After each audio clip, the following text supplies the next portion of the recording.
Well, tonight, it's not necessarily one of those guys. It's a friend of the Rat Pack tonight. Ousted Honduran President Manuel Zelaya. A couple of days ago, the expelled Honduran president took a few steps across the Nicaraguan-Honduran border, very gingerly, but he quickly retreated back into Nicaragua when he was almost arrested. Now, the U.S. is pushing to get him reinstated after he was forced into exile about a month ago. But is the U.S. misplaying its hand? If we're to stand up for the rule of law in business and in politics around the world, should we be backing the choice of Hugo Chavez and Raul Castro? Let's ask Ambassador Jaime Darrenblum. He was ambassador from Costa Rica to the United States. He is now senior fellow at the Hudson Institute and director at the Center for Latin American Studies there. And Susan Kaufman-Purcell, director of the Center for Hemispheric Policy at the University of Miami. Wow, I am outclassed here by both of you, so I'll do my best to hold my own. Ambassador, first to you. Let me just show folks a picture here. This is a photograph showing Mr. Zelaya with his two buddies, Raul Castro. This is Raul Castro, and that, of course, is Hugo Chavez. Now, Ambassador, that is who Americans see. That's who we see the United States now standing up for, somebody who's embraced by two folks that we consider to be enemies. Is that a correct picture or not?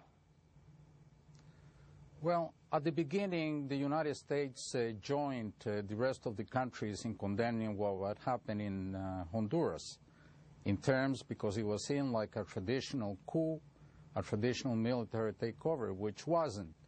And as the days have gone by, officials throughout the region and in the United States, I think, are realizing exactly what's going on. And a more nuanced attitude has been taken.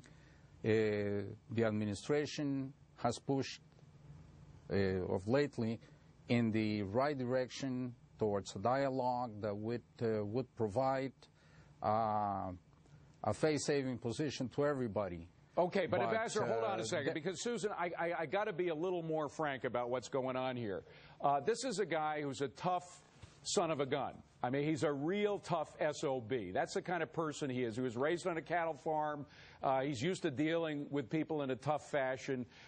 He found out that there was real hay to make by befriending Hugo Chavez because he had all the oil when oil went up to $140. And then he played hardball. What he did, the Supreme Court said he couldn't run. There's a constitutional amendment saying you can't run for another term. He said, the heck with that amendment, the heck with the Supreme Court, I'm going to do what I want to do. And that's when the government threw him out of the country, right?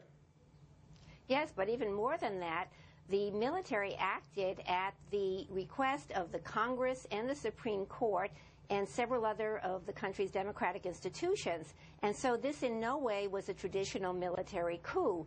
In fact, what's happening now is, I think, Latin American governments, in addition to our government and the Organization of American States, is fighting the last war. They're all concerned about military coups, when instead they should be worried about this new model that is erupting through parts of Latin America, whereby a democratically elected demagogue, who is basically an authoritarian type of person, uses the democratic rules of the game to systematically undermine and destroy democracy. That's what's happening in Venezuela, especially.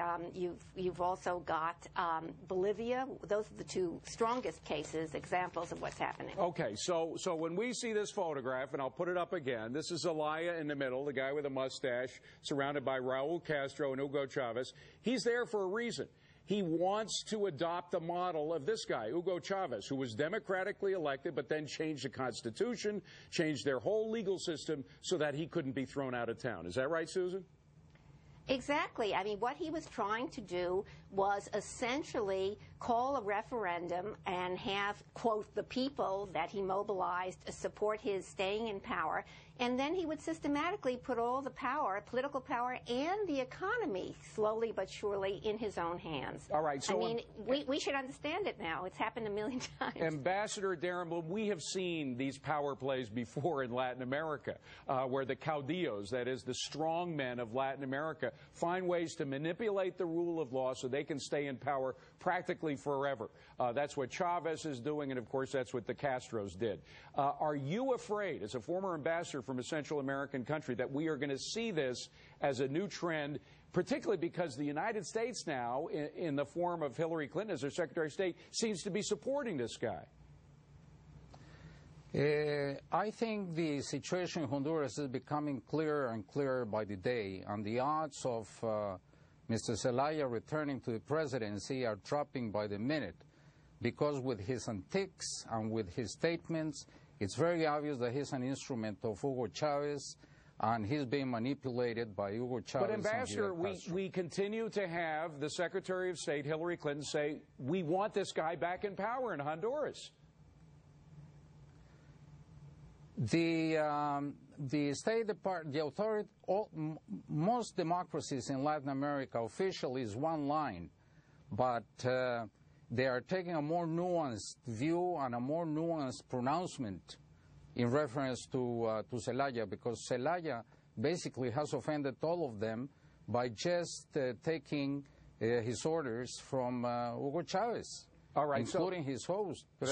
Yeah. So, Susan, finally, I just got to ask you, what does all this mean that what we hear from coming out of our Secretary of State is some kind of parlor game, that they have no intention of seeing this guy reinstated in power, but they have to speak to it to please the Hugo Chavezes for whatever reason? Well, it's not so much that they want to please the Hugo Chavezes. They want to see themselves, I think, too much as part of the consensus composed of also the real democratic countries in Latin America, such as Brazil and Chile. There's a real problem here. You know, the Organization of American States adopted a democratic charter, you know, a decade or two ago. And the problem is that the only way that the charter basically gives presidents the ability to take action against undemocratic behavior. But the problem is that nowhere does it deal with the fact that the presidents are often the ones that are acting undemocratically, and so Congress and the courts, etc., are totally weakened through this charter that's supposedly for democracy.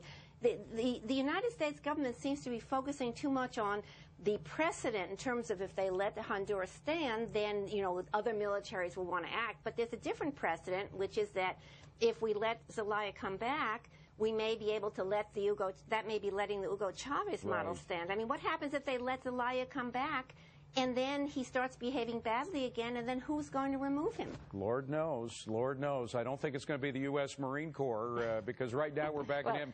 Great to see you, Susan.